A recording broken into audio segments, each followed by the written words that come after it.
Yes, a very good morning. Mwasize mutya abatulaba mwenako NTV mwebale kubanga mutwegase kama kyagonaku olwaleero.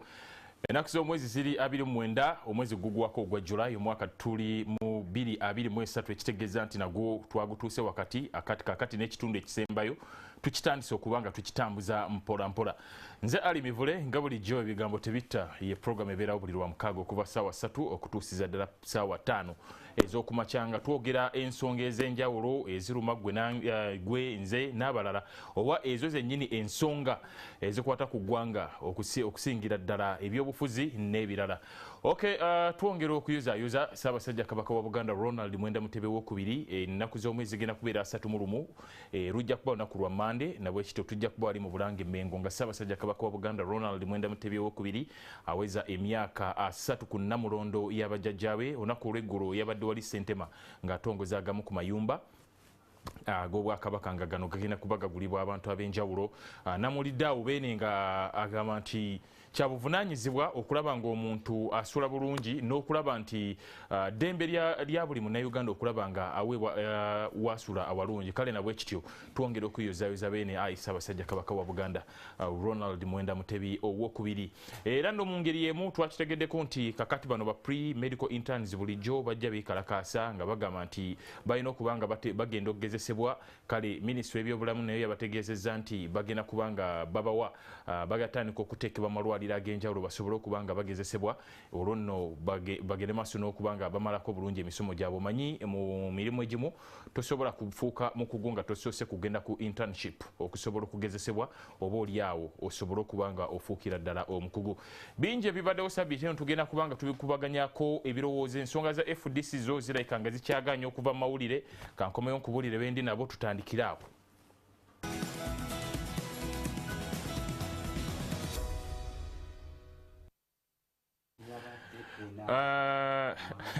Okay, kansooka ennyanjula bendi nabo olunaku olwaleero omanyi mulimu ensonga zibadde zinsesa wano benyogedde ku kya FDC okulemera amawulire. Okay, kanyanjule bendi nabo tugere maaso n'okubaganya ebirowoozo ku nsonga eyo. Ladies first, kansooke n'omukyala amyuka Lord Mayor wa Kampala Doreen Nyanjula atubuuzeeko tumukuliseeyo eggulo gye yabadde n'oluvannyuma tugende maaso.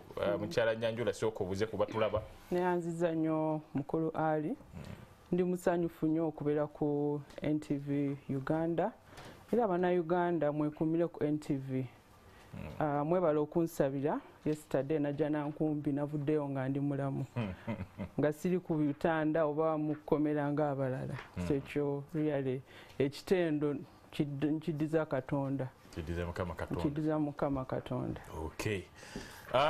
Omukulu amuddiridde Lutamaguzi Semakulu okuva eri Nakaseke mu South.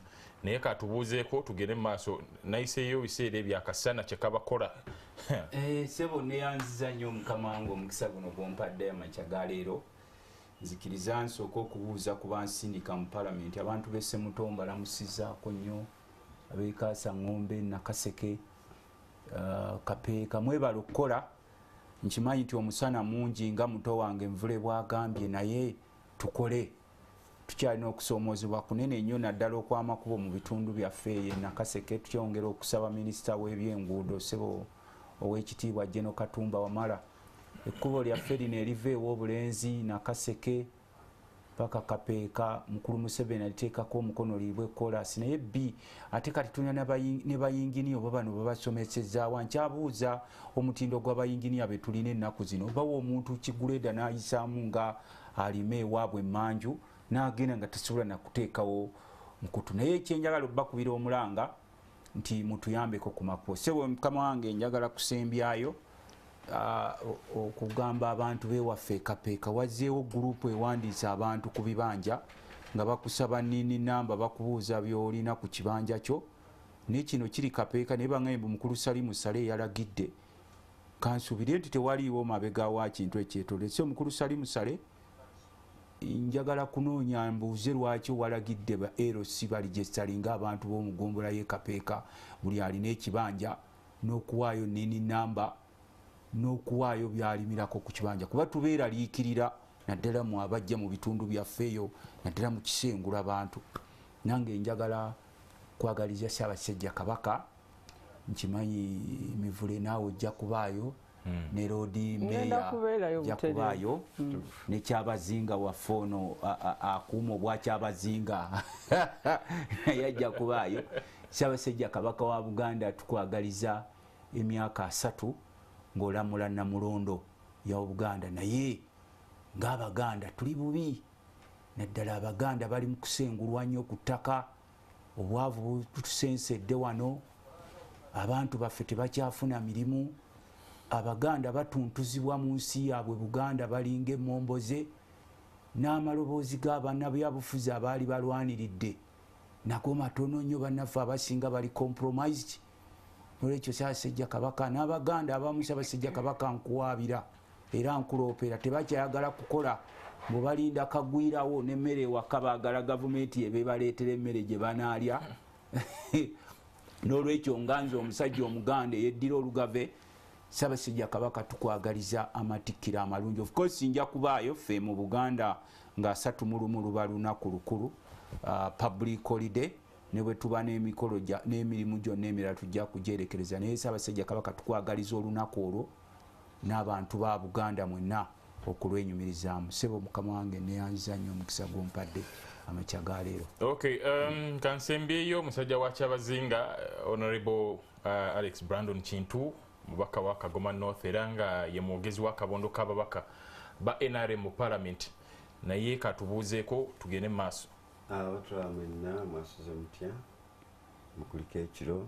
Wiiki neweddeko waliwo bangi abagifuniddemu ebirungi eri abafuniddemu ebizibu tubasaasidde nnyo. Eriyo ssebo wiiki eyo obukulu bwe bwaweddeko nga Ssemuju kakati bw'oba omwandiroga nti yali omwogeze wa FDC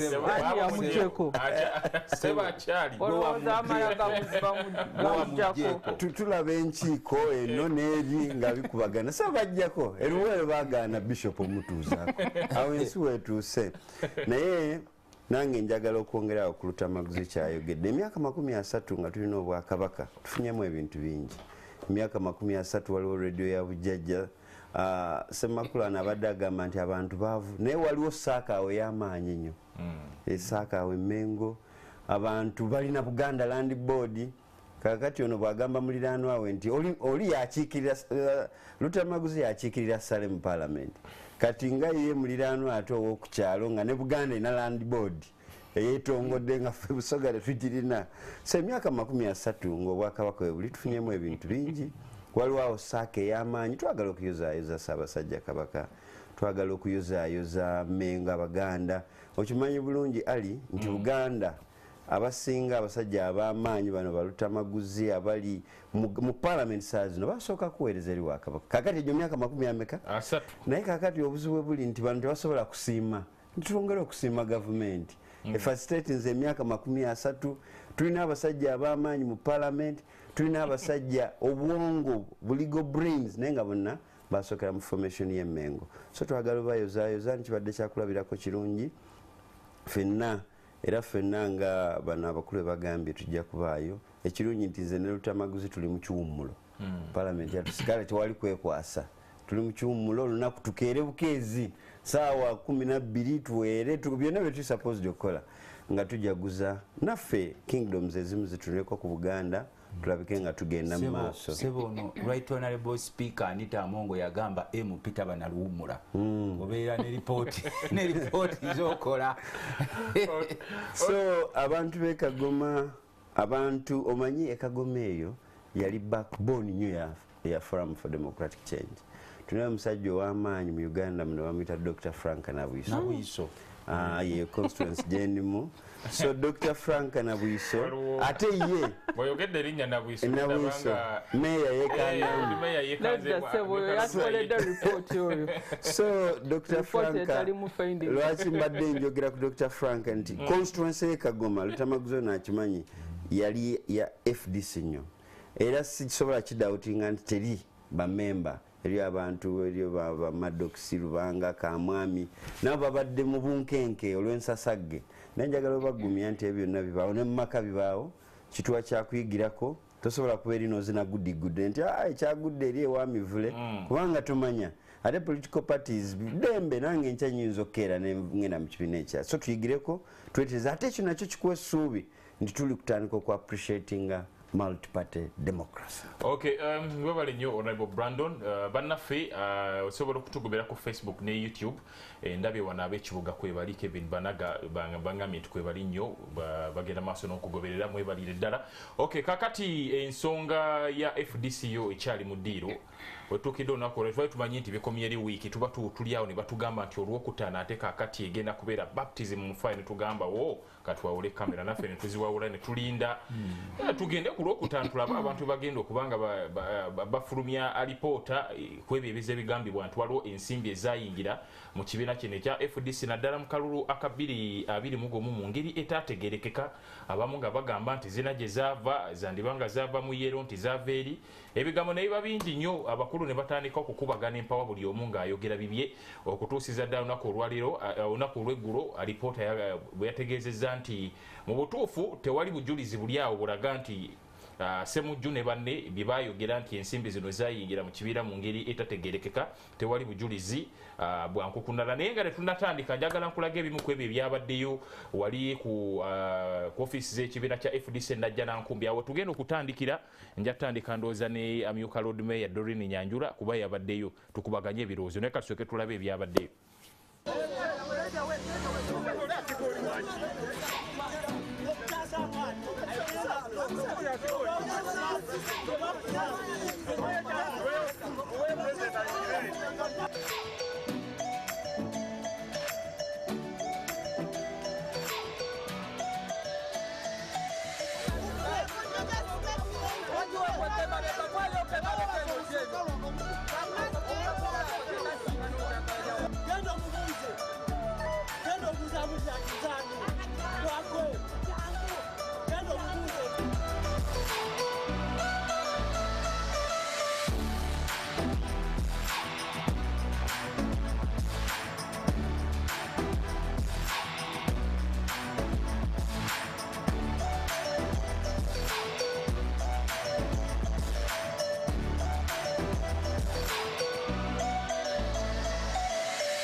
Olwaleero National Council eteekeddwa okubeera mu chairpersons naye kyasenyi nnyo okuvayo okukkaanya abantu ne bavaayo n'emiggo gyabwe ne batandika okunkola buli kye bakola kye baagala.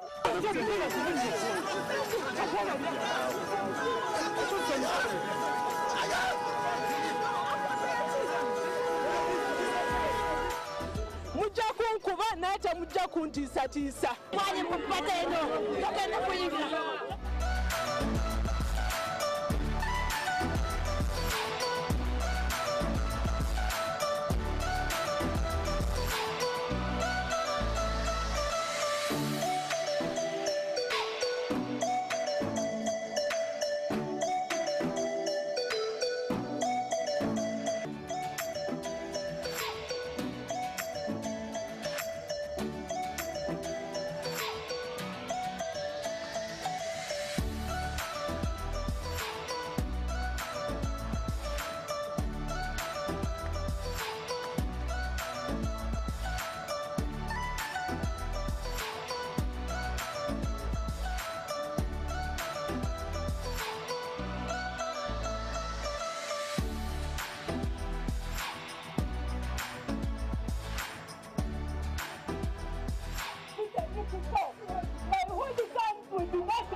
embeera bwetyo bweyadde ku kitebe ky'ekibiina kya FDC wali enajja nankumbi kyani kyono basikanganya amataayi kanyama bamusise ebitogi walwaja tiwenda byawo naye tanywa guteeka oyo bannange songa kwegamba bwese bweze atambudde kansokera eddala neyabadde wakati mu kinyusi wali mu vita ife tutera okugiyita vita olutamaguze kabikunyumidde naye manyi bagamba tezikya bbiri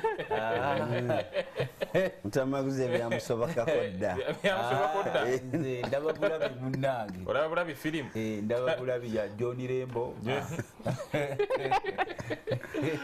okay mukyala Nyanjula wabadde mu Kimugundi wagenze ne wetaba mu meeting eyo alipota ne bagisoma okukakkananga akakiiko kabakulu mu kibiina abeebuuzibwako ensonga nga bategeezezza nti oludda lwamu olwa Honorable Ssemujjunganda temwaleeta bujulizi bumala naye nebyo byonna byonna okulaba nga byabaddewo there are some ugly scenes zetubadde tetusuubira ate kubeera mu kibiina ekya FDC omanye ebiseera ebisinga aboludda oluvuganya mugende ne mugamba nti so clean ne musonga oluno ne mulusonga mu babrandon bali nti beera n'obuvuyo naye kuona akavuyo twakalabidde ddala wamu akabbulu tekabadde kayero kabadde kabbulu akavuyo tutandikira awo ekisookera ddala waliwo ebintu byendaba nze binali sisuubira mbu biyinza kutuuka mu Forum for Democratic Change. Nze abamumanyi nze kadogo wa struggle bwe batyo bwe bampita ate nze struggle gye njogerako si struggle ya muganda wange Kintu, nze struggle gye njogerako ye struggle gye nduddemu ne Dr. Kiza Besigye okulaba tutya how we can make Uganda better. Ebintu byonna bye tuzenga tulwanyisa ebya nakyemalira ebyenguzi respecting the rule of law ebyo kati mu kaseera kano bye byayingiddewo mu FDC mbuneneke bwetuula n'esalawo ebirowoozo byayo nekola resolutions mwami Nandale bw'aba alowooza ng'omuntu ekyo kiyinza obutamuyisaawo era ekyo tekigenda kukola ki tekigenda kuyita. Nali simanyi mbu ekiseera kirituuka n'ensooka neneeroboozaamu oba ngende najja nankumbi oba sigendayo oba bananzitirayo oba banankola batya kati awo wetutambulira mbu oba ogenda najja nankumbi ng'oli mukyala kati tosobola kugenda ng'oyambadde kiteteeyi nga bwe nkyambadde wano ku NTV. Mbu oba ogenda najja nankumbi bw'oba mukyala ng'oyambadde ekiteteeyi wakiri munda oteekayo kabbeika kubanga ogenda kusuubirwa bw'oba towagira Nandala bw'oba towagira Amuriat ogenda kukubibwa era ekyo kyekyabaddewo olunaku lwajjo nga bwe mwabirabye bulungi. Lord Mayor yazze bakanyama babadde ku geeti ne bamugamba ssebo togenda kuyingira abalala bonna balina okukola ki balina okusigala wabweru. Nekankubuuze bakanyama mwabadde ne bakanyama bangi awo bonna nga bambadde bbulu ndabye oli waliwo abadde asibye ku mukono ekitegeeza abo bakanyama abo Nandala ne Amini oyo gwolaba gwe bayuziza amasaati oyo munene abadde ayogera bokka bwe bayinza otutegeeza bakanyama abo babajjeewa kubanga ekisookera ddala bakanyama abo badde beebise faces nga bw'obalabye abasinga nga ffe tetubalabangako. Batugambye National Council composition ya National Council eri clear: chairpersons, members of NEC, members of parliament, 3 representatives representing women, 3 representatives representing the youths, and 3 representatives representing the elders. Naye ekyabadde mu headquarters munda abalala babaddeyo naye abasinga kasitoba wagira Nandala oba oli member wa National Council oba toli member wa National Council naye nga bamanyi ogenda kukuba ogenda kwemula Nyanjula ogenda kwemula Lord Mayor ogenda kwemula Ssemujju abo bomunda babaddeyo bulungi naye bano abalala simanyi bawanyera simanyi baani nga basuubirwa tebawagira Nandala ne Ssemujju Nandala ne Power abo bakubiddwa era jo baba remandinze basuze luzira until the 4th of next year. So embeera bwetyo. So Ssemujju tubadde tumusuubira okubeera najja nankumbi but under that prevailing environment Dr. Kebbi abadde ino okubeerayo, but under that environment yandikoze atya? Kati abalala ne tugamba owaaye katugende tukole ki tulabe ebyantuseeko mwabirabye, badde baagala kunkuba ne banvuma ne bampemula, so eyo environment yebaddewo wali. Oyogedde ku report, bw'otuulira composition ya National Council, we are over around 260 delegates. But the report, the so-called report, was passed by 67 members of the National Council. Unfortunately, our constitution does not talk about quorum. Now, if we are going to look at issues of quorum, kitegeeza abantu abasazeewo era bebali nandala beya mobilizinga ne bakola ki ne bajja ng'ekyabwe kyakwisaako eyo report. Nze mbadde mu National Council ne mbagamba mwateekawo akakiiko k'aba elders. Some of the members abali ako ku kakiiko ne baresigninga. Nga kulimu one of the members called Katembeya Stanley. Ng'ebigenda mu maaso n'akakiiko takiriziganya nabyo. Kubanga akakiiko ako bwe twakateekako tetwateekako secretary. Nandala n'aleeta secretary n'agamba nze mbawadde ono. Ensonga ezo mwazogeddeko nga temunaba kutuula ez'abamu abaavaamu n'okwemulugunya okwo. Kati this is what usually happens. Nga tetunagenda mu National Council tutera kubeerayo na National Executive Committee meeting. Eyo twegayirira power ne tusigninga signatures nga twagala olukiiko lwa NEC tutunule mu budget, tutunule baani abagenda kujja okurepresentinga abakyala, baani abagenda kujja okurepresentinga ba MPs abatayitamu, naye National Executive Committee teyatuula. Wabula some of the members of the National Executive Committee tulina akulira abantu abaliko obulemu, Dennis yali akulembeddemu, bwe yatuuka enajja nankumbi era naye yasangayo bakifeesi babafuluma bufulumya ne babakuba. So nze tosobola kungamba kati nze kyenalwanyeeko yesterday kwe kumakinga sure minority report eyono mukulu Katembeyi gye yawandiika naye bagipresenting, n'ekyo tekyakoze eki tekyabaddewo. So tuyinza kukwata ebiripooti ebyabaddemu, nze sirabangako report gye bakola nga temuli findings. Report gye bakola kati recommendations baziggyewo ze baawadde era ne bw'otundira recommendations nazo ziri awo tezitegeerekeka. So nze report gye ndended findinga nayo eyo report ebadde ya minority report. Eyo report gye boogerako nze sigimanyi kubanga nze mbadde mpagira minority report. Report gye boogerako abagiwagidde bebo bokka ababadde bawagira nandala, abasinga ab'okutiimu yaffe twabadde tufulumye given the environment ebadde waawo. Okay, Honorable Rutamaguzi, ensonga ziwulidde, ngumi yanyoose ebitogi ne bisikambulwa, ebigambo ebisongovu buli omu n'aweereza munne ebisongovu. Olaba otya ebigera maaso mu kibiina kino ekya FDC? Sebo njagala kubasaasira sebo omubaka Honorable Panado Mugema akugambye ali mu kulaba nti akutumidde. Sebo Honorable mugambye Honorable Panado musaada omukobeire ate Mukristo munnaye atumirako babaka bokka abalala yatabuka lumu n'atole emmotoka kapyata n'agisinga mu kigo egange naawe abasaasiro oli mpya. Kyemumanyiko alina omutima omulungi, one of the best MPs benjagala mu NRM. naye njagala kusaasira bannaffe aba FDC. Ndabye Deputy Road Mayor ng'alina ennyiike ku mutima. Embeera si ya bulijjo. Ono mbadde mugamba nti ne bwebeera nnyonyi mpya waliwo ze bayita Airbus 380 ez'Emirates, waliwo nazo we zituuka ne zifuna turbulence. Ne bakugamba Sseruganda weesibe olukoba, weesibe omusipi. Olumu ffe tubeera mu palamenti n'obulira sipiika Anita Amongo ng'agamba order! Order! Sola kumubuuza ate order yaki? Buli omu aba yeemulugunya ebibye. Kaakati n'ekiri mu FDC tetusobola kusanyuka, naye ate tekitwewuunyisa. Si mmwe aba FDC abasoose okuba n'obutabanguko, ate si mmwe mugenda okusembayo. embeera si ya bulijjo era kyali twewunyisiza nnyo okubanga muteredde entende kubanga political turbulence eriwo mujjukire omusajja oli Kagezi Munnyo yagamba mbu okutuuka simanyi 2026 ajja kuba buli omu amugjeemu eddookooli ly'ebyobufuzi kakati giri erimwe naye kisinga okunsanyusa nti olutalo luliwo teruli about service delivery sinawulira yagamba mbu beekubye lwaki amakubo mabi beekubye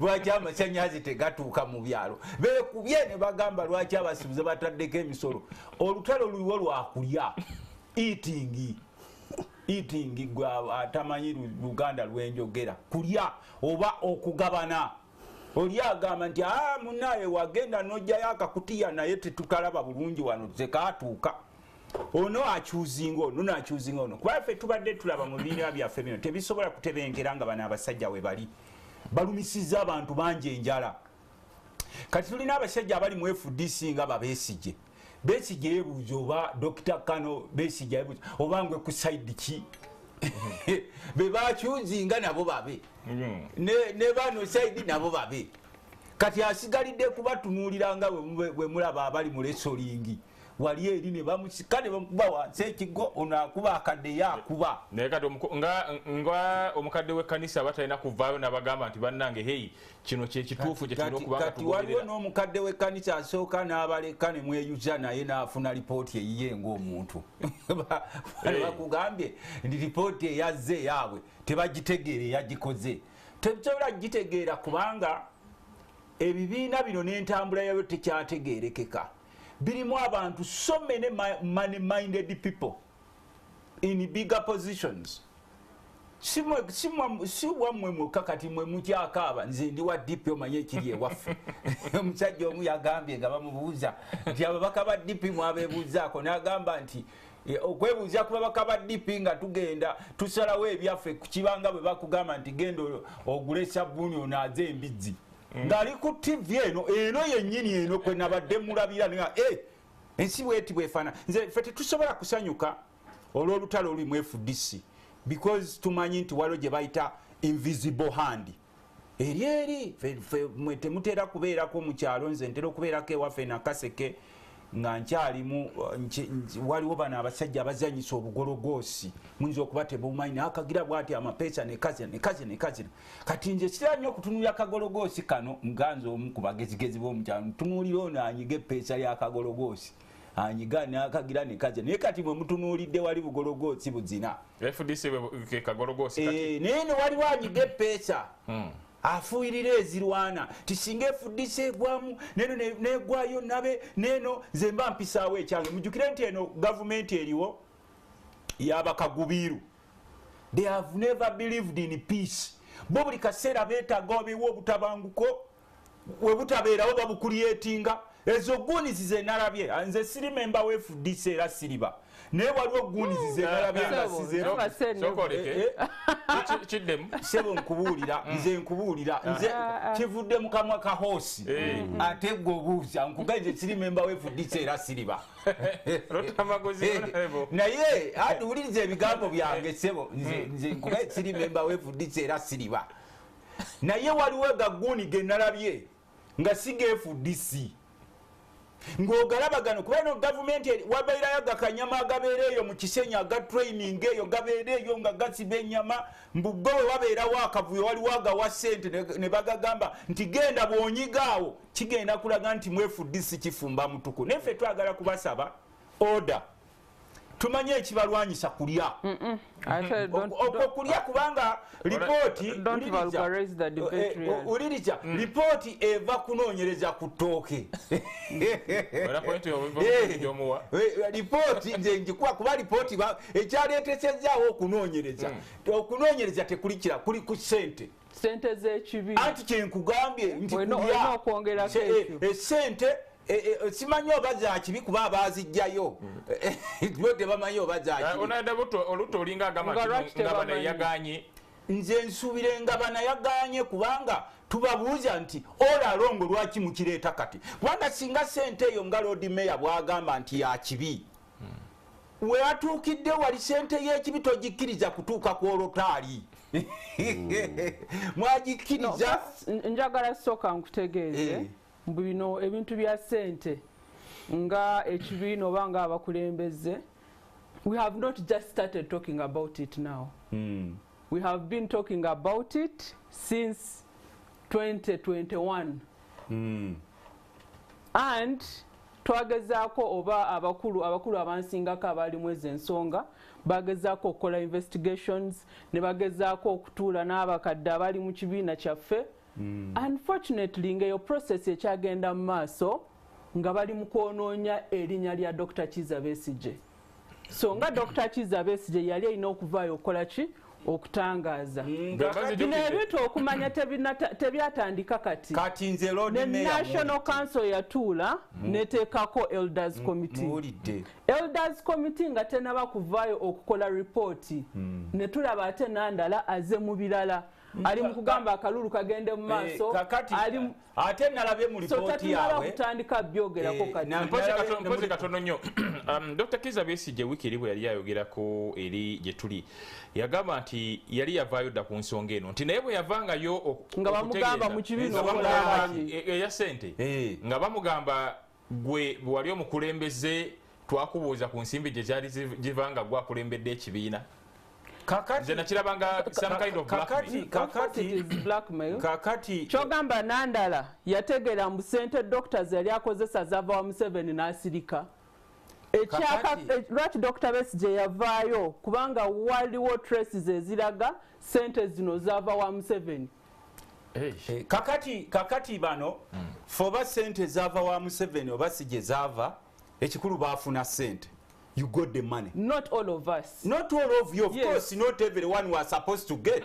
Gamba waliwo abafuna ssente kubanga nze ezo ssente saazifunako. Twakondeka entuuse submission yange oba wafuna oba tewafuna ffe tugamba nti you got the money. You got the money.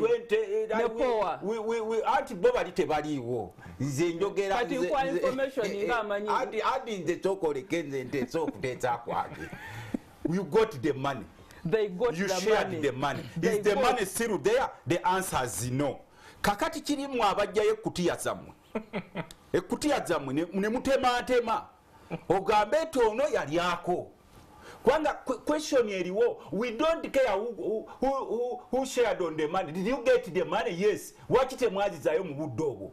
Wanze mu politics ono gwembera mu parliament. Abantu abamu bafumuuka ebigambo biyitirivu nnyo.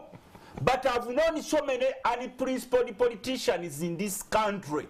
Abafumuuka ebigambo ne bw'ogenda okumuteeka ku katuuti n'ogamba are you hot enough?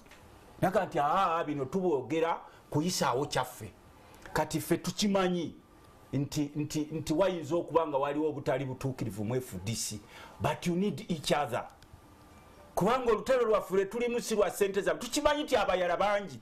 Era tukimanyi nti Mr. Museveni has so many friends in opposition, bayita good friends in opposition. Abamu mubalaba ne boogera bambi ababagoberera bo nga tebamanyi.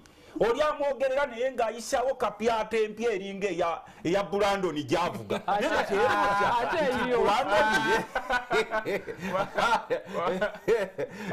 Ayogera bingi nga yebalaba ebizimbazimba. So sidono ali omubi ennyo ziriwa. Kwaffe tukimanyi Mr. Museveni yagamba nti mu bbanga erijja opposition tegenda kubeera and is very proud of it. Era tukimanyi tulina bakama baffe b'opposition abagufuula omulimu nga tebaagalira ddala Museveni ave mu buyinza bwe mubeera eno bakaba jagenda kuba Bannayuganda bali used ku bigambo agende. But when it comes to action okulaba ng'omusajja agenda nga lubavu mbeera yensonga lwaki nze ngamba before you are choosing Nandala Mafaabi, before you are choosing Power, before you are choosing Ssemujju Nganda, whatever the categories, you should accept you received the money, all of you as a party. When you received the money, wali badde muzigoberawo sente bwe ziba received by the party tulina treasurer general netosala kugamba bafuna sente tebazitese tebazifuna toyinza kugamba ekibiina kyafuna sente tezagenda ku akawunti ya party toyinza kugamba ekibiina kyafuna sente ze batanjula mu National Executive Committee toyinza kugamba ekibiina kyafuna sente nga teri amanyi gye zaava kubanga kati nze ng'omukulembeze atula ku neeki oyinza kuŋŋamba oti anafuna sente saza approvinga bwe zaavaayo tebantegeezaako treasurer general w'ekibiina tamanyi sezo sente zafunibwa nandala ng'omuntu anti katuuliriza nze bwe nkole nandala is your representative and is the secretary general of the party. Katuuliriza sebo ffe wano tulina eŋŋoma ezivuga waliwo eŋŋoma ziri evuga eri ennene n'obugomo obutono nandala ŋŋoma nnene kakati sikano akagoma akatono kati era responsibility gye mwamuwa is not an ordinary member kakati mwe kye mwali badde mugamba sebo osase oba DP bajulaninga bwe batyo mbuma wagenda tula lwakuba ngoma nnene oba secretary general salewo FDC is not run like that. We have structures, we have organs. But not disrespecting. Sinandala okutula wali nagamba kati ndowooza ekibiina kyetaaga sente nagenda neewola sente. Nkyamuwa oba nandala aleese nandala secretary general FDC. Secretary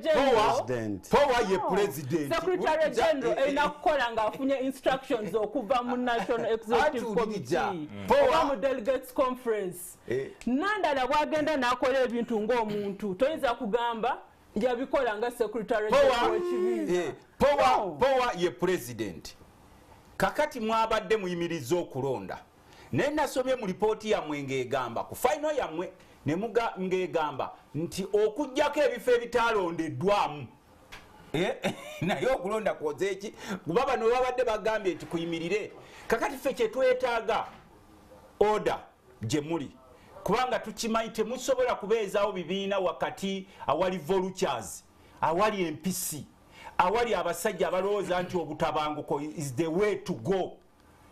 Ekyo tekiri mu FDC kiri eno mu DP mujjukira omusajja secretary general Siranda ati mbadde kwasebo ndi mukwewunya honorable bwe wampadde kwasebo tomala ate byoyagala tolina bukakafu wampadde ndi mukwewunya honorable yalowooza political parties zina okuruningibwa nga family y'omuntu mbulutamaguzi lwakuba ye mwami ewaka agenda kusalawo kati sente zigende wano zino ngenda kuzijja wano sebo Forum for Democratic Change tetugenda kukkiriza muntu yenna okuraninga ekibiina kyaffe ng'amaka ge mbunandala waba takwagala agenda kukugoba bw'aba akwagala agenda kukuwa sente bw'aba alaba ekibiina tekinyina sente agenda salawo afune sente ng'omuntu eyenkola ffe mu Forum for Democratic Change tetugikiririzaamu era agezaako gireeta yenna tugenda mulwanyisa kubanga tukiririza mu maanyi g'abantu tukiririza mu structures ne institutions zetulina in place naye bw'oba olowooza mbugano maka nandala byakola bikizokebulwa kwa secretary general bapowa agenda kurunning ekibiina nga bw'ayagala. Forum for Democratic Change si bwetyo bw'olina okuruningibwa era alina ekirowoozo mbu agenda kurunninga pate bwatyo tugenda mulwanyisa kati sebo maliriza honorable Rutamaguzi nyendeke wo mukadde we kanisa fe tetuli excited olw'entalo ezigenda maaso kuba namwe byabatuuka kudda mu DP mwabimanyira kati mwaba DP entalo is not about DP, is about our country Uganda. Nti bwe tunaabeeranga mu buvuyo kozi tukimanyi nti bannaffe abasinga mu byofuzi banoonya ssente money era ne genesis y'olutalo luno oluliwo is about money. Titwaziraba simanyi ne zijja waziraba wakolawo ki wakyo ojja kati tisimanyi ono tetumanyi we yaleeta tooke lyaffe ekikulu ettooke yalitemaatema kati gwe bakwe exclude chokondike amanyire toke from FDC tetwamanyira ya toke ebyo tetwabimanyira bo amanyire toke ya DP badde nkusaba ebyo bijje mu forum for democratic no aleke malije nsonga kati obetoke lyajja eriye sente. I know the problem is about money. Bino ebirala byonna bizenga secondary issues. It's about sente zavaawa. Kakati ffe tetuli interested mu sente zammwe wajje mwazijja olw'entalo zammwe. Ffe kye tuli interested, you are part of us as the opposition. Kwe kuba ne order. Okay. Bwe mubeera n'entalo ezo ng'eziriwo kuba manyi tezigenda kuggwa, buli faction erina abajulirizaamu. Gwe tosobola kwefuula mutuukirivu nnyo kusinga paapa. Either ne faction gyoba ogwamu n'eri.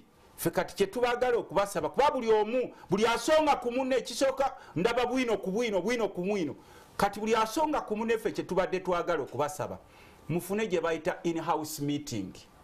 Waliwo omukadde w'ekkanisa Dr. Kiza Besigye n'abalala batuule wansi kubanga okujja ne mwekuba ne mweyuza ebitogi ndabye security wammwe mwamuyuzizza ebitogi kanyama wammwe n'abalala bonna bagenda kubatunuulira nga very disorganized people. Eyo is the interest za Museveni era tukimanyi ti Museveni alina very big invisible hand okulaba nti no opposition political parties zino tezisobola kutereera. Webale Honorable Lutaka ngendeke wa mukulu Brandon Katonda yansasidenti watulidde eddaliri ewasemba njakusaba kwebudde kubanga njagala kusomesa nsigenda kudiscussinga personality njagala kusomesa. First of all bwe twajja ano n'okyegere nga tuli ku multi-party democracy twali mu movement system.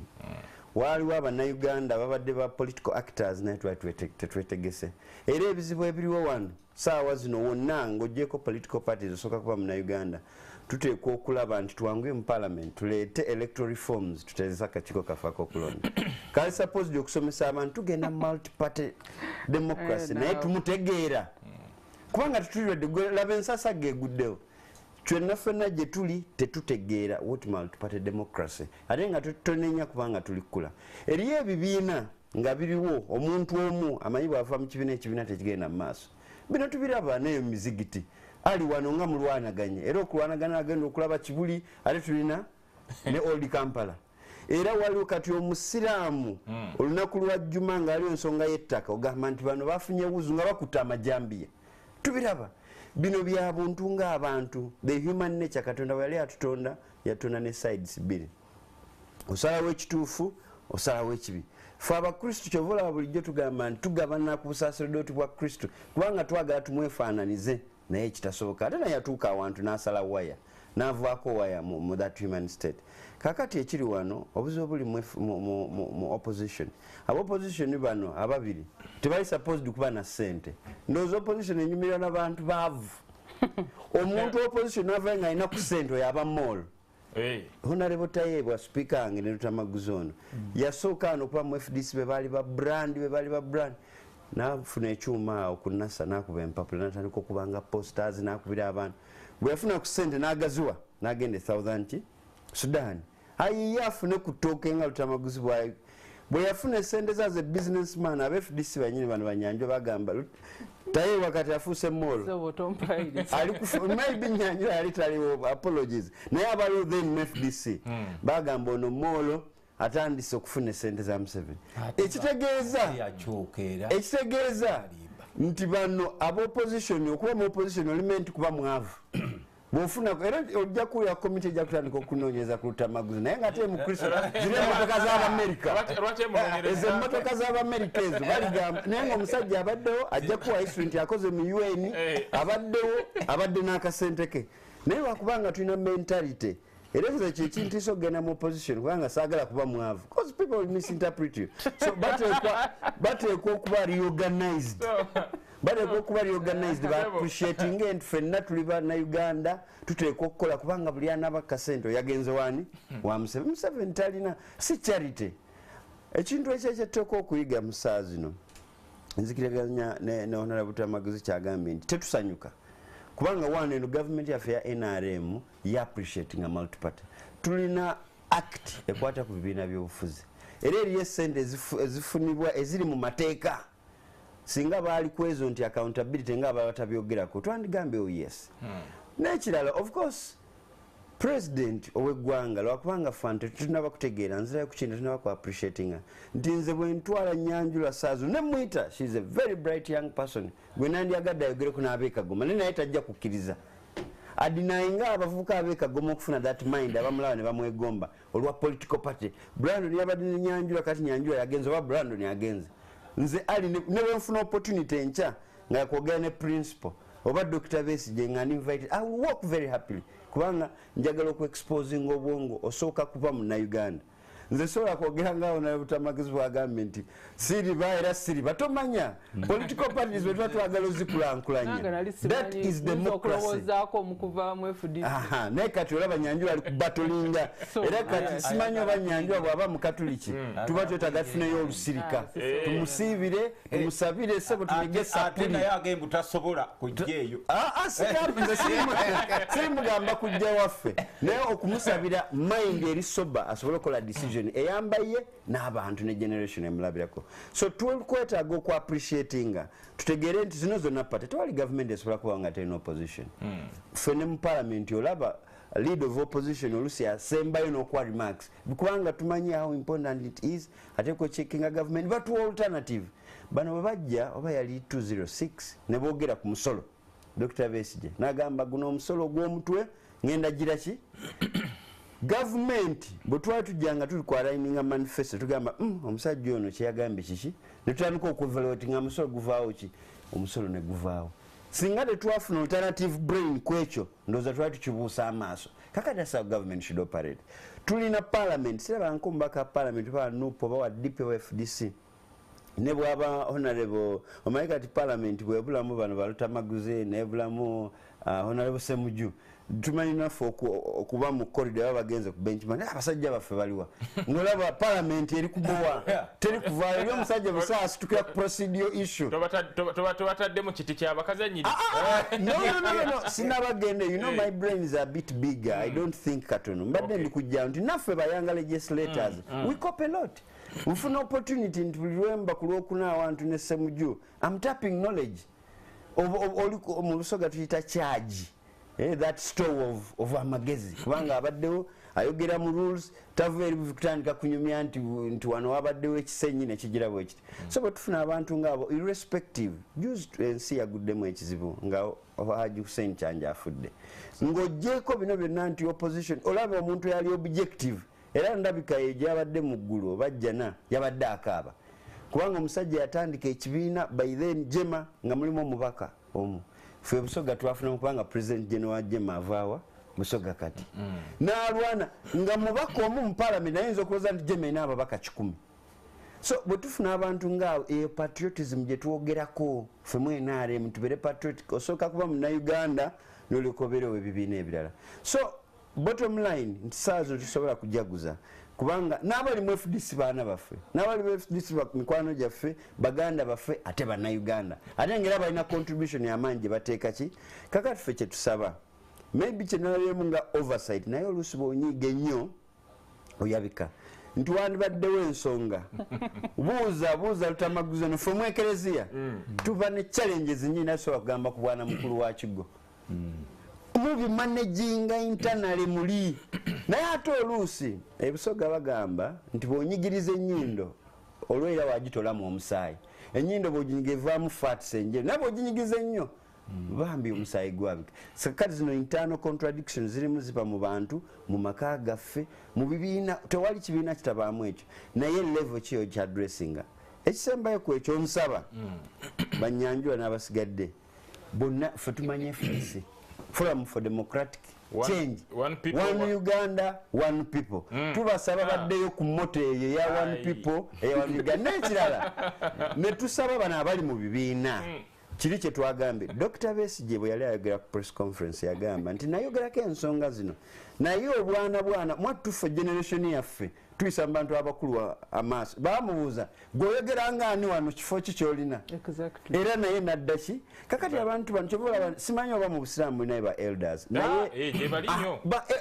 tulina wano jjajja w'obusiraamu abayita mwena buli omu n'agira ki omulangira kasimu nakiwenga ekibulya buli omu n'agenda bwayita lutamaguzi ono ayinza okugenda ng'akootakoota tutandika okwakodinga abantu baffe respect turespectinge the elders bonna gye bali naye ne ba elders nabo tubasaba bongere okuzimba kyeki kyenagambye nti eriyo abantu abalowooza nti patens bwe sibaawo era Dr. Besigye mu bigambo bye ng'omusajja w'amazima yagamba nti bajja ne baŋŋamba nti nga tunoonyeza ku nsimbi n'agamba ate nga kyeyagamba kituufu as a candidate you must brand yourself nze Kagome bampita musaayi muto okujja okunzikuukulayo ali kikubeera kizibu kubanga musaayi muto ndi muto guflowing nga guvibrating Dr. n'abagamba naye candidate kyera yagamba in being honest nti ono yali convenient candidate kubanga twali tuteekwa okuba ne candidate nga ffe abantu abano mu bwa speaker ab'opposition bane beetesa kubanga baali bateeka okuteekawo candidate ne bateekawo candidate ku speaker naye nga bo baali bamanyi ekigenda ki so kati candidate yeteekawo so kati kyensaba wonna nga tukuba call for peace for country ekintu kya FDC nga ndowooza bw'otandise wano kyakubye abantu wala twali tetusuubira internal contradictions zibaawo naye babadde extremely disciplined baddeyo ku norms Nyanjula nga bwagambye nti secretary general tasobola kuvaayo ng'omuntu baregulatinga amateeka gaabwe kubanga ffe waffe constitution yaffe todwonga akwata bayiro n'assigninga n'acommittinga ku lw'NRM and we shall not question lwakubanga nekyawukana nti ffe president yaba chairman nti akozesa olusi capacity eringa eya president na overruling ate tunayo n'akakiiko akawaggulu ke bayita Central Executive Committee kakati mbasaba babeera interested bateeke obukiiko bagenerating ya constitution mu NRM secretary general bw'aba agenda okukola decision yonna tasooka kwebuuza tulina sek kati for instance sente bwe ziba nga zize kakati kyengamba nti bano mu system yaabwe bongere okunyweza bongere okunyweza so that n'abantu baffe ab'ekitana ab'ebuwenge ba FDC kubanga FDC yali eyawukanyeko nti naye eringa NRM sigamba mu bikolwa eri kubanga Nyanjula ayinza okunkuba oluyi naye okuba ne structures nti alisi buli ku kyalo ojja kusangayo chairman waki kakati bali abantu bano balwana eno waggulu abakulu n'abantu baffe bali kuggwamu ki nga bw'onaawulira nti ebannange ekibuli etabuse imaamu wange ow'ekyerinda omutima gujja mukutuka baleme kukutula bayimaamu abali wansi babeere nga ffe abakatulina oluyimba olugamba nti tweyize buyaaka tweze bupya mu myoyo gyaffe FDC egende mu maaso era ekibiina kitambule katono nyo Honorable Ruta njaga tusooke tuwumulemu katono tukomaawo we tugenda okutandikira n'ekirala ekibuuzo nga tukomyewo era nja kibuuza ndowooza mukyala Doreen Nyanjula tukyali one Uganda one people ngenda kiddamu katukomewo bakyali ngenda kuddayo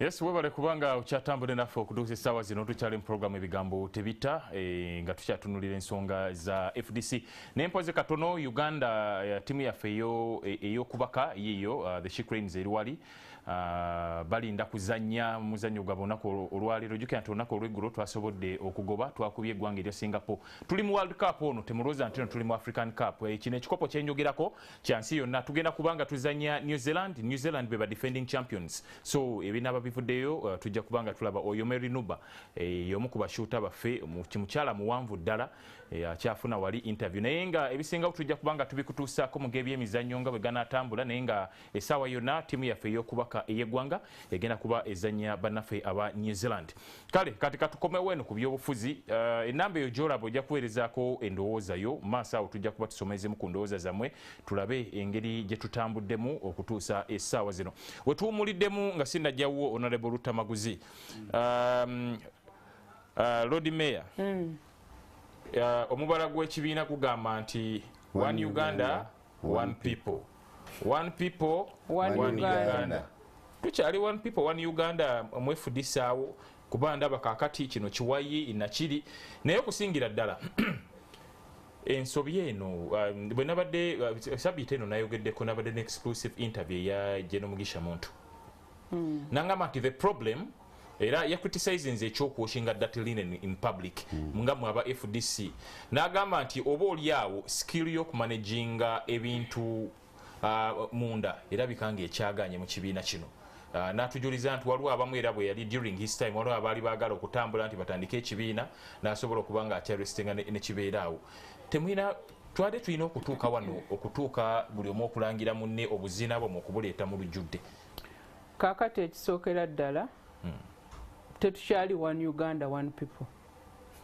naye kyetugezaako kati okulwanirira okumakinga sure tusigale nga moto yaffe bwegamba nze ekyokutegeera mbu pate yayingiramu ssente z'ekibi ate n'ensirika nze nga omuntu owa struggle ndowooza ate ab'omu struggle bannange mba nkoze eki mba mbaliddemu olukwe so kyabadde kirungi twavuddeyo ffe bannayuganda ne tubategeeza ssente y'ekibi yayingirawo mu kibiina era abaagifuna be bano ebyokusolvinga internal mechanisms we have a disciplinary committee and this time round twavaayo ne tugamba katubeereko ne elders committee enasobola okuhandlinga issues zino. Unfortunately nze Dr. Nabwiso is one of the people that I grew up admiring.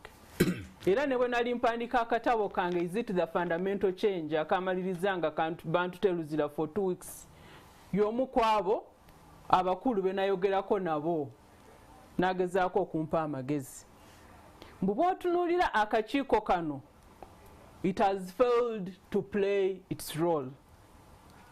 Nga bwe njogedde omu ku ba members ayali atula ku kakiiko ya resigninga nga alabe byali bigenda mu maaso tebyali bituufu.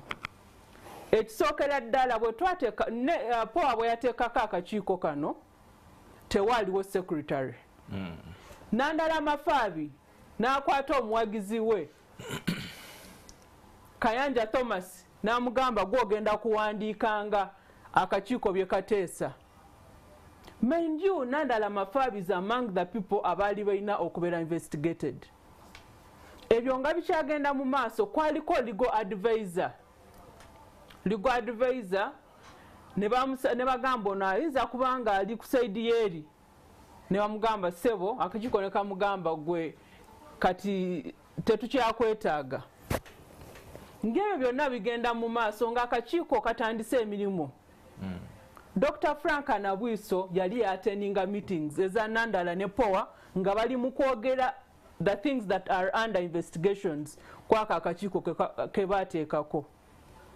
Ebyavaamu nga n'ekirala akakiiko bwe kaamala okukola report nga balala ba resigninze report eyo ne bagitwala ne bagikwasa Poa. Fe report twagifunye yesterday naye Poa report eno yagifuna 3rd July. Remember, Poa is among the people that were being investigated. So ebyo ne biragambwa akakiiko kano bye kaakola tebyali bituufu era abamu ku ffe twavuddeyo ne tuopozinga eyo report. So nze ndaba mechanisms ze twagezezaako oteekawo they have not been a solution. So what is the way forward? Oba nze ngamba ki? Nze njagala tegeeza abalaba NTV. Nze Nyanjula. I do not support individuals. I support their things they believe in oba byenzikiririzaamu ng'omuntu. Nze nawagira Nandala Mafaabi nga yesimbyewo ne General Mugisha Muntu. Nali youth coordinator nentambula the whole country with Nandala Mafaabi nga nonya akalulu ka Nandala Mafaabi. Nandala Mafaabi eyampandikira forward kwaka akatabo ke mbadde njogerako. Naye Nandala Mafaabi akalulu bwe kagenda nga tekali in our favor. Wavaayo one of his supporters Esironko ng'amwita Paul Mugoya nageza n'aforminga ekibiina actually kye bayita Farmers Party. So at a personal level, Nandala is someone that I have been supporting. Naye nga bwe nkugambye nze supporting her principles. Nandala gwe nawagira bw'aba yavudde ku mulamwa. Nze Nyanjula teri kingamba mulina okukola ki?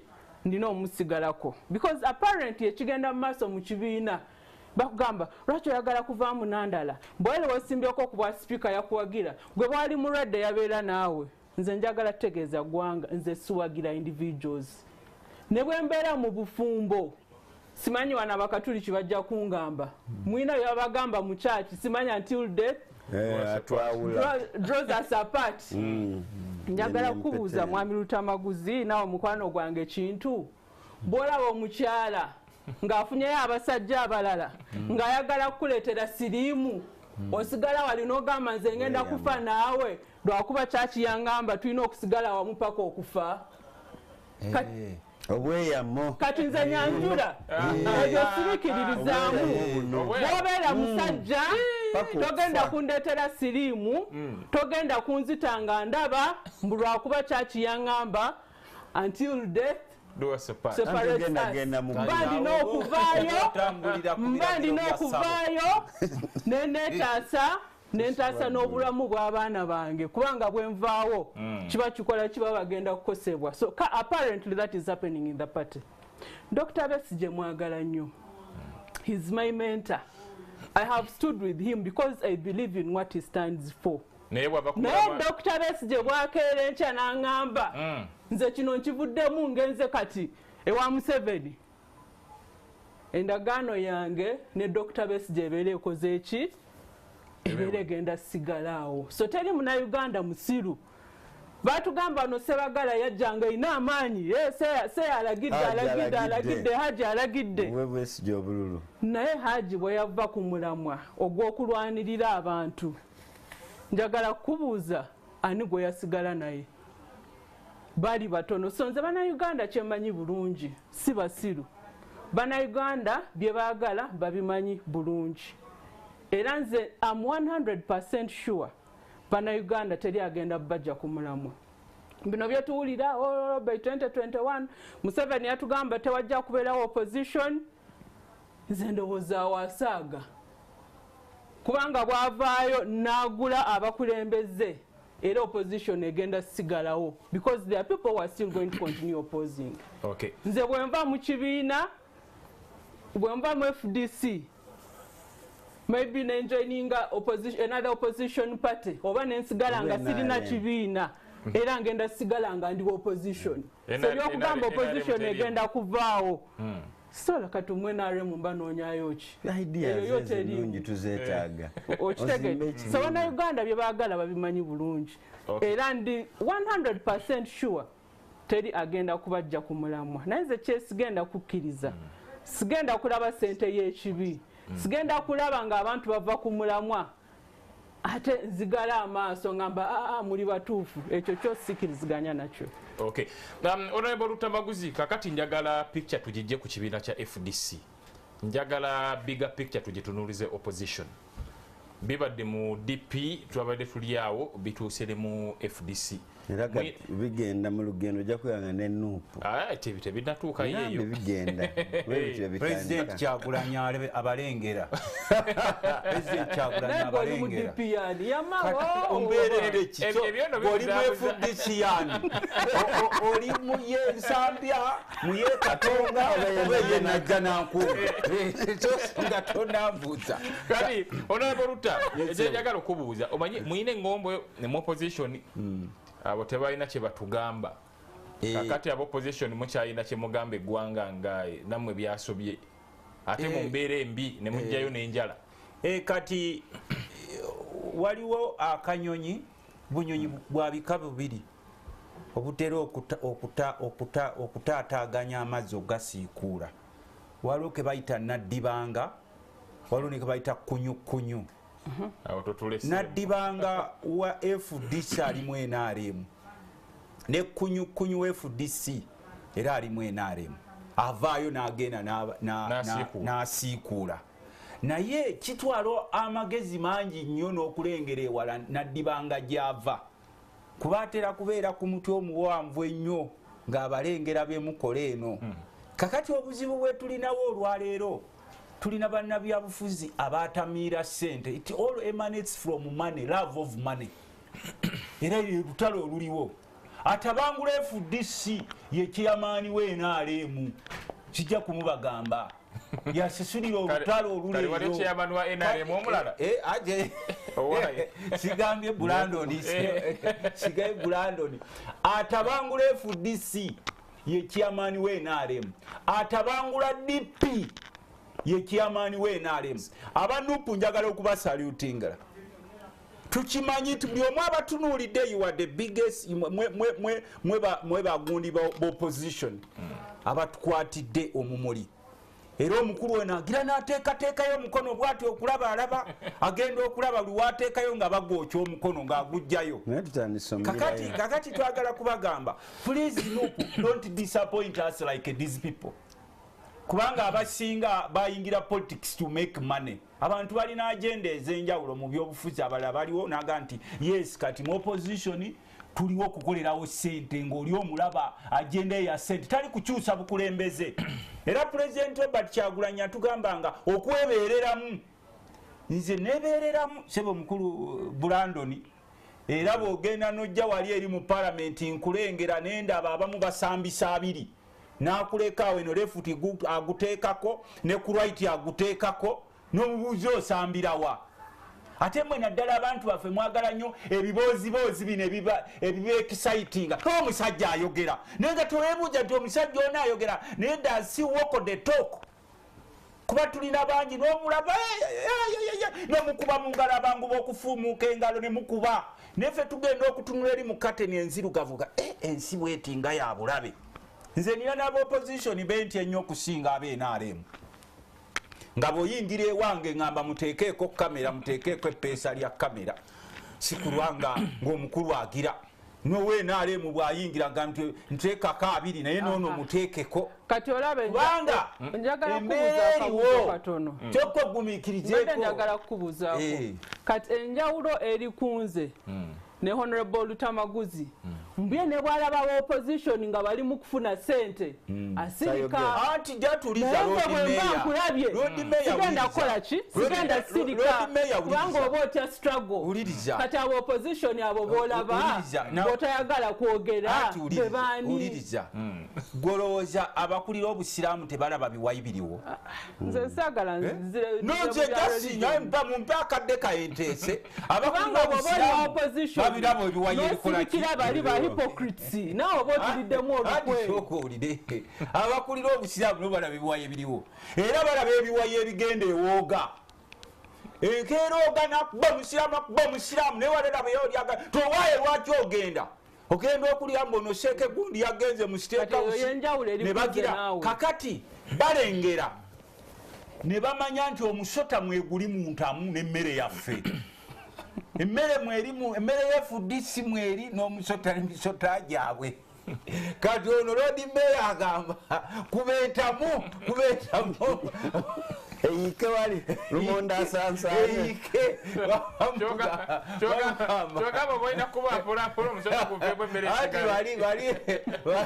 bali bagamba omusota gubembeekereze naye n'agamba mukuba baguviiramu n'emmere yaffe koleki tufiirwe nedda ffe tubalaba bangi ab'ebyofiisi nabangi be mutanaba kutegeera ffe betulengera naddala ono abadde ayogera kulonda luli we twali mu kulonda obwa sipiika nze tosobola kuva eri n'oŋŋamba nti nze ku bwa sipiika kuba ndi opposition nzize nti n'olwekyo Lutamaguzi mpagira nsooka kuteekako tooki ffe tulina tooki mita yaffe gye tukuteekako wali eri mu house osobola okujja n'omatiza abeeno kuba abaawano bagenda na bigambo tebasengejja nti omusajja ono ayogedde naye bw'otuuka eri ku gulawundi nontuuka eno mu kasenge ke byayogera byakola ogenda okulaba wano byayogedde ng'ate ali mu kasenge eri nabano bayogera nabo nze nina abantu bangi bemanyi abajjawo nayogera oba okuba abantu bakyamukira n'afuumuuka n'agenda naye n'agenda okutumya wali eno weetegereza omusajja oyo gy'alaze ogenda okwekanga kutomeza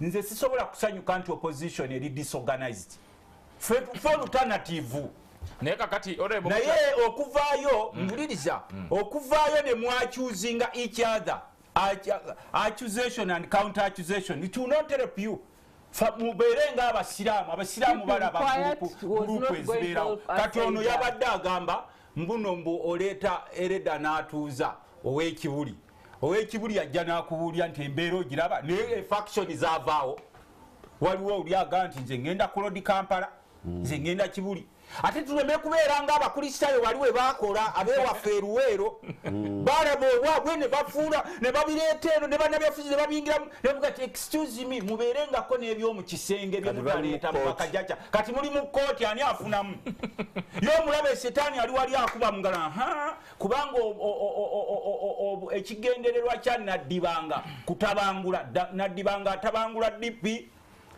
naddibanga atabangula FDC naddibanga atuukako ku kitebe kya nuupu wali eri n'ateekawo ebigere bwati n'ateekayoko ku bigere bye ne bamugoba emisinde kakati kyetwagala okubagamba mu budde buno kwembeera si ya bulijjo ekisooka tulina bannaffe tebakyakola ebyobufuzi bufuuse mulimu kyebo kyemaliza nakyo ebyobufuzi mulimu era abantu bakoleddemu ssente mbabuulira abantu bakoleddemu ssente gwe n'ogoberera lutamaguzi n'omugoberera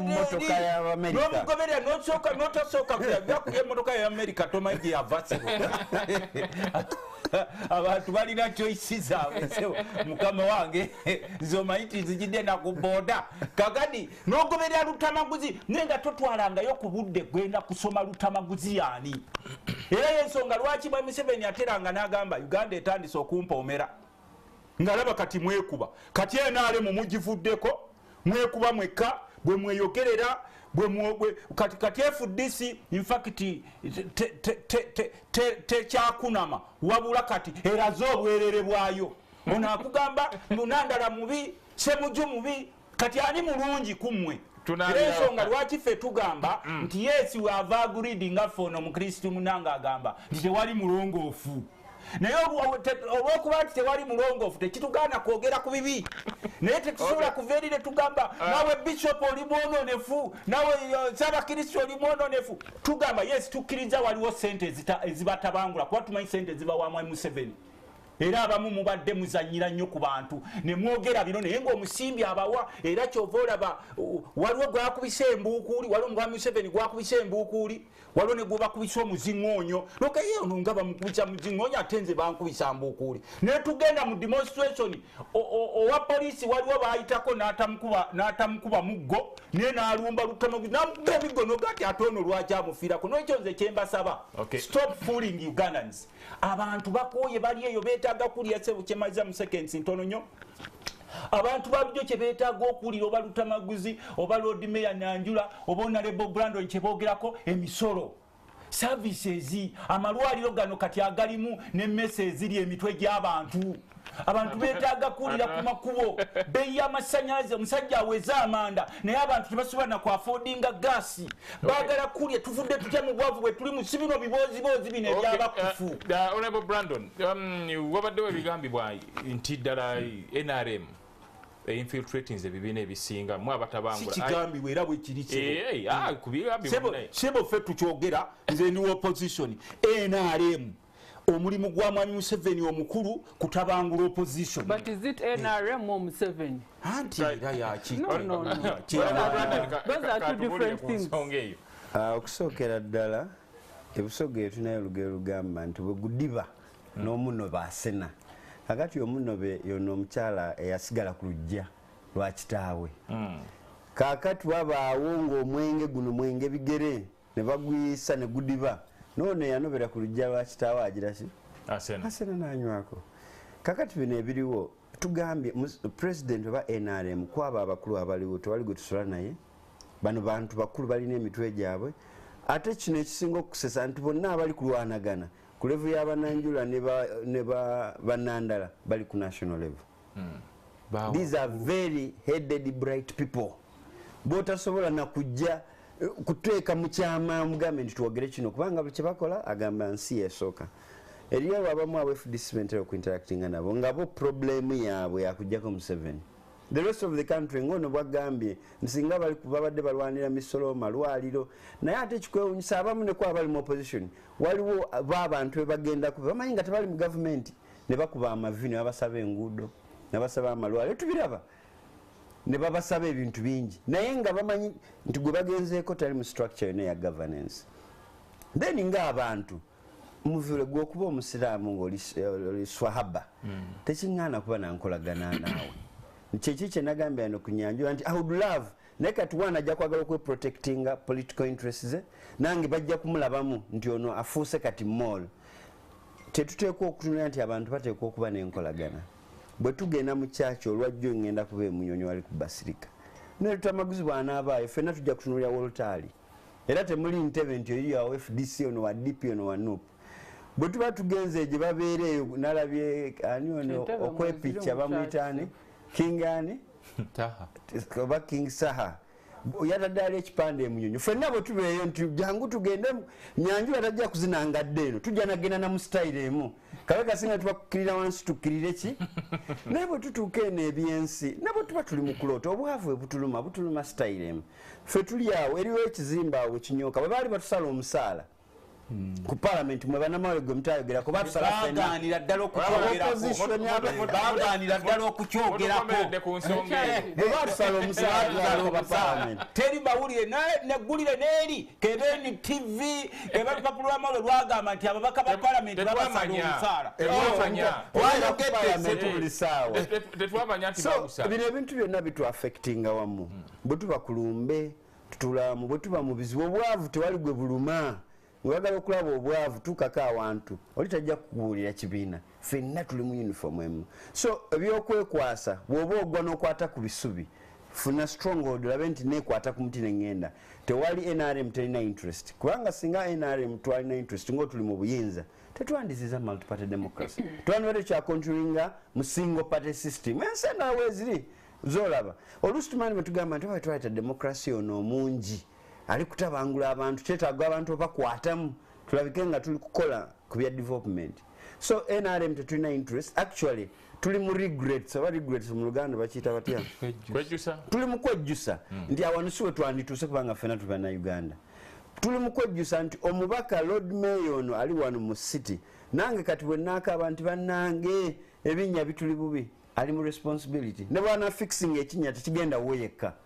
ajja kufixing as ekidde ewange so tuli mu collective responsibility so it's regrettable naye ng'omanyi nti akubanja bwawerekerwako atakwagala oli yamugamba omusajja oyo lutamaguzi yamaze otunda eri essemuto yatunzeyo ekibali genda akuwa essente zazirina omusajja tomulaba eri emmotoka gyavuga eringa omuntu tayagala bwagazigira ki kati oli ajja kuzina guddigudde so nga NRM nze nina sebe emmotoka yange navaako omusajja yansanga nyingira parliament naga kati gwokaaba ki mwe mukyakaaba ab'opposition ne mubuuza sebo nti nze bwondaba mu opposition mbeera kiriya era we nzenzeka mubaka wa parliament ajja ne ŋŋamba abantu mukole ate nze okubeera mu opposition yes nzenzeka ŋŋamba ewaffe naye neŋŋamba omusajja nti kyawandiikibwawa nti opposition alina kuba mwavu era kyeŋŋamba bano nga temunagamba nnyo nandala mafaabi okujjako nga mulina kkirya nga waliwo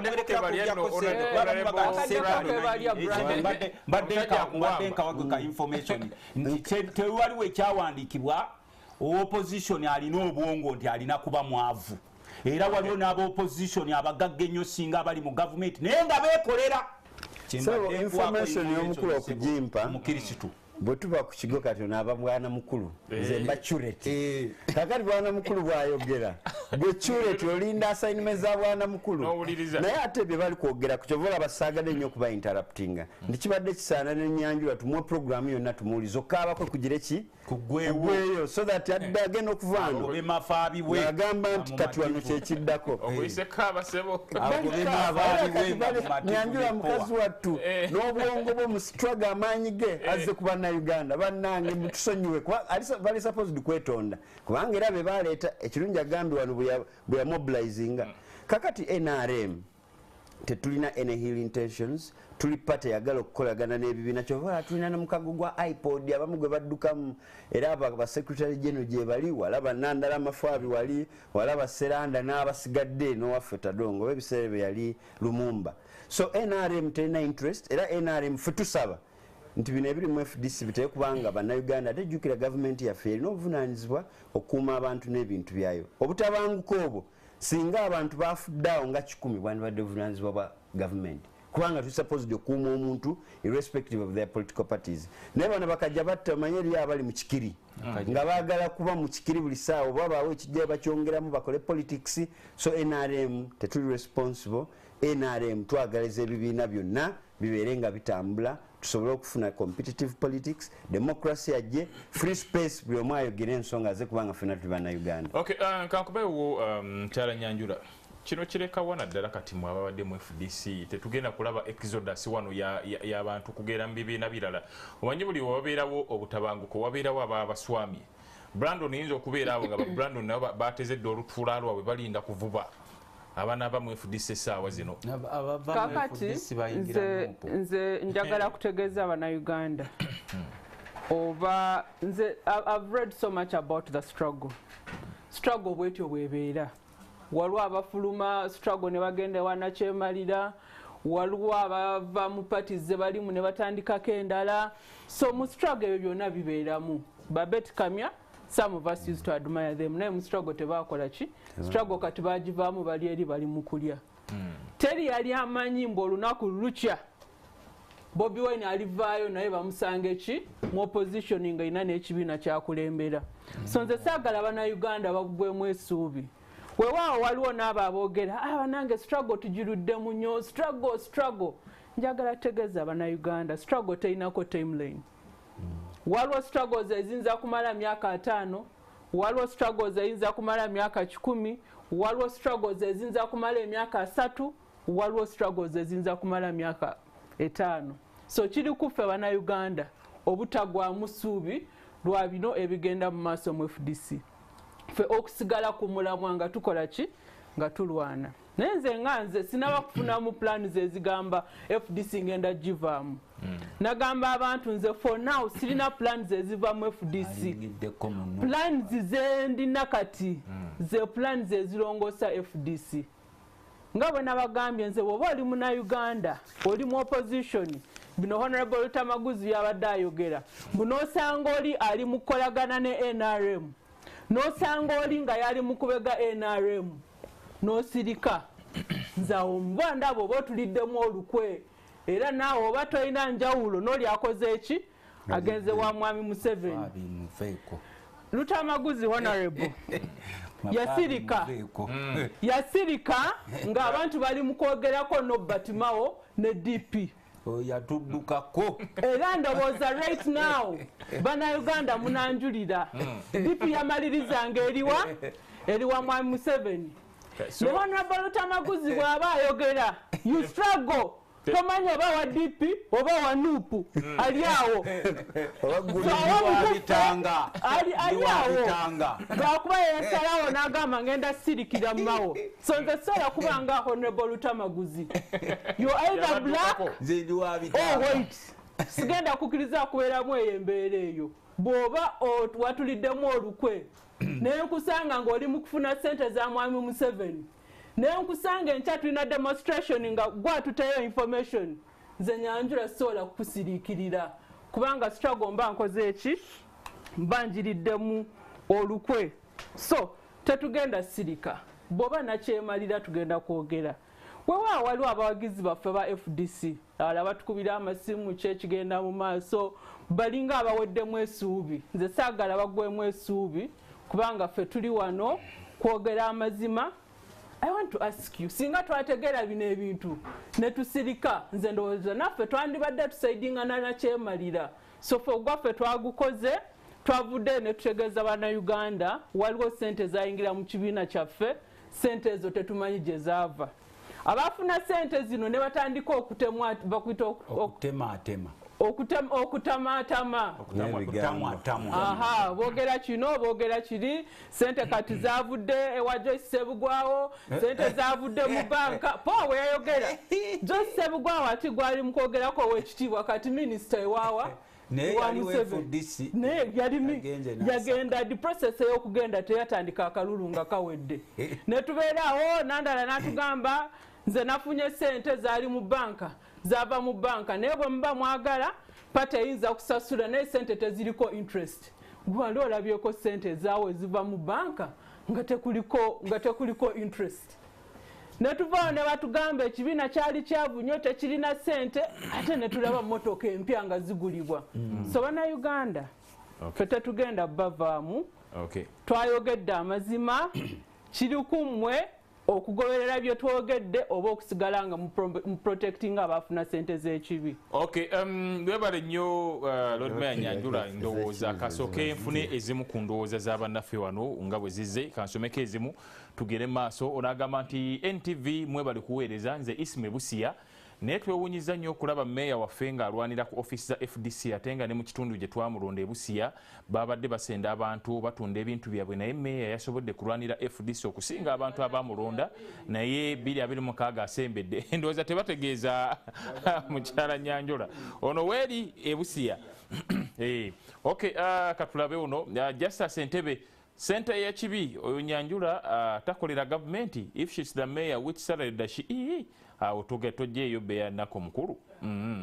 Nedda. Oyo nedda. Nedda. Thank you NTV for this program. My verdict and worry is, if really FDC all along has been fighting to help Ugandans out of autocratic leadership, as they call it, why didn't they take that money to the Financial Committee in Parliament and see how they can use that money to help in financing the budget to avoid drafting other supplementary budgets? Iggy used the money to organize LC1 elections. Imam Elias Edrisa Mbarara City South. Webali nnyo mukulu awo. Dane Jinja Museveni yawamba buli kimu, Mawo kye yakola ne Nandala kyakoze. Lwakuba teyabadde na mukisa kubanga nagenze bokka ekintu kye kyayise, naye ffe tubalinze mu kooti y'abantu. Honorable Rutankulamusizza Nyanjula lemerako. Dani Jinja bw'agambye. Good morning, Ali. The fact that those of Doreen might be having issues against the current FDC leaders, but some of us saw disunity and selfishness way back in 2019. Factions started then with KB not showing support to the next leader, yet we needed just a voice from him instructing us, the followers, the same way Haj did. Hi NTV ebigambo, Mr. Ali webali kuweereza mu kibi nabiru naye Uganda tuli bubi era bwe tubanga 7 billion zisobola okutaataaganya FDC, then eyo tesobola kukulembera ggwanga. Mukulu. Amina. Mivula, assalamu alaikum. Wa alaikum salam wa rahmatullahi wa barakatuh. FDC yafuuse y'amawanga tekikyali kibiina kya byabufuzi. Ntumidde Rutamaguzi nannyini bubadi bw'ebifuzi buli elections we zituuka yeerwaza afune public sympathy. Ani oyo omukulu erinnya talitaddeeko. Sebo bali kuwa obutwa naawe naye alabika gundi informa. Katugende walala. Rogers Kojo balijjusa FDC pioneers should sit down and solve these problems and find ways its members can curb poverty against them. There are many that joined FDC so poor so they can't refuse money from outsiders. Stick on the motto, one Uganda, one people. Bwagambi Rogers Kojo. Atafire Rugumayu from Mbarara City. Good morning, Mr. Mivole. Nyanjura Group think that FDC belongs to them. Bwagambi or no. Barak from Kamuli. I want to remind Brandon that at the end, Tayewa transferred the NRM. At the end, Tayewa transferred to the NRM, so he should stop bringing jokes in sensitive discussion. Sekutegedde bulungi awo.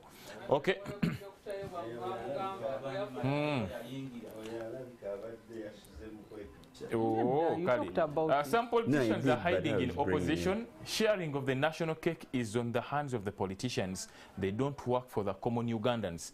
There is money to buy politicians, but no money to repair roads, organize LC1 elections, deploy medical interns.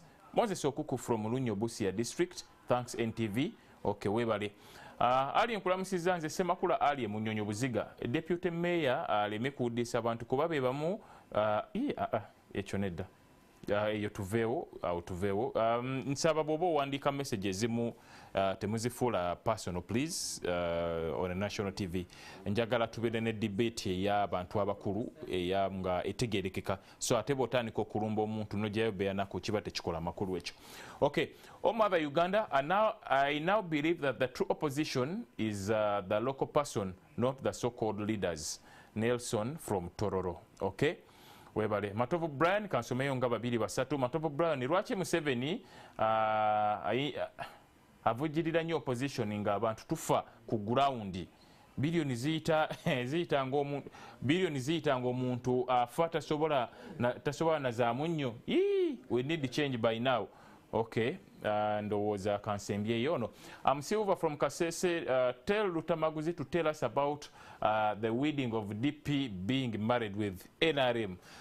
Mukulu Lutamaguzi ndowooza omukulu n'agamba nti alinga agamba nti olekeredde akakuli maaso otandise kutunulira kabala naye nammwe DP abalema bagibatwalako nga mulamu. Kituufu bagitwala bagiwasa. Sebo omukulu oyo ne banne kyayogerako kituufu ti DP bagitwala, naye tebatwala buli muntu ali mu DP. At least ekyo nkimanyi.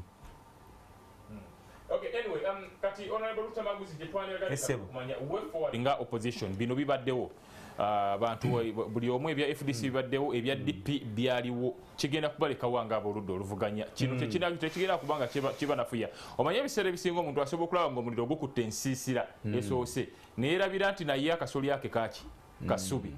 So nga opposition kino kibalekawa n'okulaba nga way forward. Njagala kwebaza bantu baffe mwenna abadde baweereza message ewa muto wange Mivule, abato ba Queen TV wali omukulu Lwalande Semuto ne maama Nakaseke Esther Nakawooya ne mukulu Segawa era Amagwa namwe abali kampu Lutamaguzi mwe bali kubanga mutulabe ekasa ng'ombe. Kakati olutalo nagendako e New York, eyo waliwo base y'olutalo e New York. Ne bagamba olutalo lukola ebintu bisatu buli lutalo lwonna. Olutalo lubeeramu awangula, lubeeramu afuni ebiwundu n'alemala, ate era olutalo lubeeramu oyo afa ba mirundi esatu. Kati olutalo luliwo olwa opposition lulimu abalufiiramu, mulimu abawangula abaluwanguliramu, mulimu abalufuniramu ebiwundu. Kati ndaba Nandala alina ebiwundu biyitirivu nnyo, simanyi Lord Mayor oba ye anaawangula oba naye alina ebiwundu bye ne ttiimu. Webadde bankuba jjo tewabirabira. Kati ffe kye tubasaba, nze ng'omubaka wa Parliament, nze am always interested mu bintu ebikwata ku muntu wa wansi. Abagenda okununula President Robert Kyagulanyi atugamba bagenda okununula eggwanga lino, sibe bano boolaba bamusibatayi. You know we are all interested in omuntu they are the wa wansi. ordinary people. Mwe bamusamba Nanda, mwe bamusamba Nanda. Bano bali mu bulamu bulala nnyo n'ebirowoozo bye birala nnyo. Oli alowooza agendako ku holiday Dubai, atunulira ku WhatsApp ye, simanyi MBs ze. Gwe gwandaba gwe gwali mu bulumi. Atuuka mu ddwaliro nga teri ddagala naye nga balita national referral. Gwagenda okuzzaayo abaana ku masomero naye nga tolinaawo ssente. Gwe omusuubuzi gwe bataddeko omusolo. Wazina entale eziriwo zaali badde ziri people centered. Nti ababaka bali eri beekuba mu kibiina bagala lwaki ate bateekako omusolo. Abantu bali eri beekuba olw'ebbeeyi y'amasannyalaze. Naye owulira ti about ono yagenda ewa gundi. Mwe Museveni temusobola mu byobufuzi kuba nange wali omuntu gwe nzikiriza nti abala ebyobufuzi. Mwabe mmeme entono abaagala essente, abaagala obugagga, abaagala namusula mayumba agalinga wooteri n'otuuka ewa Brandon ng'obuuza nti eno wooteri yaani ti ago maka ga Brandon. mwe abatasibaamu is always watching you. Era yekisannyusa nnyo mwami Museveni okulaba nga opposition eri disorganized. Aba disorganizing opposition is a program of the chairman of NRM. Anoonyayo bannammwe abali eno waggulu ku topu, abamu mubakkiriza mwagala na kuba worshipinga, mbono bwayogera tetuddamu. Nze I can only worship omuntu oyo ali principled. Naye kyanoonyayo bannabyafuzi abali principled, abamu mubalaba batono nnyo mu ggwanga lyaffe lino. abalala mubalaba wano n'ayogera ne mukuba mu ngalo naddala mu abakyamuukirira emisinde naye ogenda otuuka wali noga nti ono yali badde tasembera ku olotaali eno naye olwokuba it is the order of the day okulya is the order of the day era entalo ziva kulya sinalabayo ntalo zigamba nze ndi musajja wa DP mumanyi bwe twali tugenda mu kulonda nabagamba ngenda kwagira President Robert Kyagulanyi abantu ne banjogerera bingi ne mbagamba nti nengedde fe Kalenge ne bwaba waali tuli tulengerewa ntugamba nti Kalenge waali naye ono kalinga tulaba mu kyamaani mawa atambula akiba bwati bwaleeta obugerogero obwo nga tikutegeera naye tetwamunenya. It's not about Mao as an individual and some other groups. It's about being principled nti abantu baffe tulina esebo nga kubana bedda kikazigwayo as opposition kino kibalekawo era kikyekisanyo okukolebwa kakati mugwanga terikyalimu opposition natali opposition now oli opposition. If you cannot get services from government, you also in opposition. Eryato libbira sebo todde eri kuzina mbu lutamaguzi gyatudde emabega ye wali ekituli ekiisa yalina okusena nawe oli ku lyato. Abasijja batutwala ebyobugagga byonna babyeze abantu bawambibwa enkya n'eggulo abantu ennaku ezo nalaba abasiramu bawamba wali ekyengera ettaka ly'abantu litwalibwa property za gavumenti ba individuals bazitutte za abantu basekinoomu opposition abavayo bokuba ku mutwe kakati. Please don't celebrate because your neighbors got a problem. Era ensonga lwaki nze nabadde ngamba bano nti oba powa oba nandala mafaabi oba zino group endala tekuli kumwe mutuukirivu nnyo agamba nti tuli wewe kyemwali singa mubadde batuukifu kyemwali sooso okugamba nti sente zakatuuka immediately nga zakatuuka maka my word immediately ne mugamba zifulume. Why do you come now? Ensonga lwaki tugamba nga maliriza okusibula kwange abantu mwe you the ordinary citizens of Uganda mwe mugendo tuyamba. President Kyagulanyi agamba nti kira kigenda kutuuka nga ate ffe abakulembeze ffe tugoberera abantu mu kifo ky'abantu okutugoberera kubanga abaffe balinaaganaaga okulya abamu boogeza birimi abamu bakimanya esebo mukama kyembadde maliriza nakyo. Naye nze kyensaba siri musanyufu nti olutalo luli mu FDC oba luli mu DP. If the leaders have failed to organize themselves mu abantu ba bulijjo mwe mu organizing yourselves fe tusabe kimu nti eggwanga lyaffe lifune enkyukakyuka. Baba bwe bansibulira ddala sebukama ewaffe tulina entalo z'ettaka mu bulemeezi. Ngenda kuwa essimu yaye nga mmaliriza naye neebaza nnyo abantu baffe ababaddewo ku lwa Ssaabasajja Kabaka mukimanye ennaku z'omwezi nga 31 ffenna tugenda kujja mu Bulange bwe baba kugoba ku kibanja ng'oli weewaffe Nakaseke eno essimu yange nkitaddeko ng'oli weewaffe Nakaseke nze essimu njigaba siringa bali balala era ebeereemu n'ogikuba nga Honorable Lutamaguzi. Essimu yange eri 0757 69 47 0757 69 4754 neyanziza nnyo Ssaabasajja Kabaka awangaale. Yes, Honorable Brandon nga tumaliriza bino byonna birekawo oludda oluvuganya gavumenti namwe ng'aba NRM mulayika mwalwadda ambuuzaawo nti yo NRM kino tekifunamu bano nga balwanagana. Okusookera ddala nga gavumenti feffeka otulina obuvunaanyizibwa obw'okutuukiriza contract emyaka 5 abannayuganda gye baatuwa. Bano bayinza okuba na mubadde bwabwe nga baagala kuteekawo buntuntu batuwambe. Omanyi revolution abantu baba baagala otwala obuyinza beekola obusolosolo. Ono Lutamaguzi wagamba nti kaba kagalogoosi ng'eryaza tuteekwa beetegereza nga tulaba baani abakunyiga amapeesa. Gavumenti zivunibwa mu bintu ebyokutandika nga bwe bityo. Kakati nga gavumenti otuli in charge tuteekwa okulabika nga buli munnayuganda irrespective of his or her political party tuba safe bakola emirimu buli omu atambuza ekyewawe n'ekonomi okugenda mu maaso.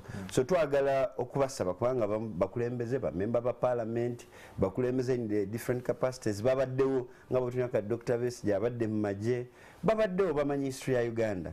So kye tuteekwa okukola nti ffe tuli open as NRM bwe baba banyanjula balina kye baagala otukoppako oba okutuyita dialoguing nga tebatulaba nga mukazi mujja tuli willing kubanga ne Bible egamba nti laba bwe kiri ekirungi abooluganda okutuula awamu.